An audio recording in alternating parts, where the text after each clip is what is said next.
அவன் ரொம்ப ஏழை, குறைஞ்ச வருமானத்தில் வாழ்க்கை நடத்திட்டு வந்தான். அவனுக்கு திடீர்னு ஒரு நாள் தெருவில் போகிற வழியில் ஒரு பழங்காலத்து காயின் ஒன்று கிடைக்குது. அந்த காயினில் வந்து நடுவில் துளையிட்ட ஒரு காயின். அந்த காயினை பார்த்தோன்னே அவனுக்கு வந்து ஒரு நம்பிக்கை, என்னன்னா பழங்காலத்து காயின் கிடைச்சா அது வந்து நம்மளுக்கு அதிர்ஷ்டம் அப்படின்னு அவனுக்கு ஒரு நம்பிக்கை இருந்தது. ஓகேவா?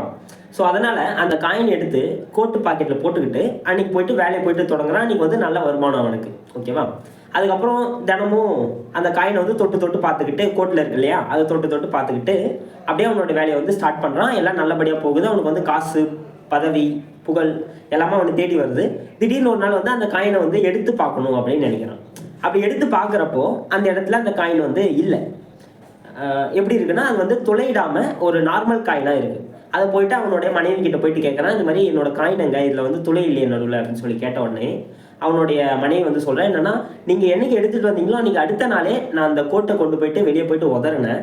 அப்போது அந்த காயின் வந்து அதிலே போயிடுச்சு. ஸோ அதனால் நான் வேற ஒரு காயினை வந்து வச்சுருந்தேன் அப்படின்னு சொல்லிட்டு இவங்க சொல்லுவாங்க.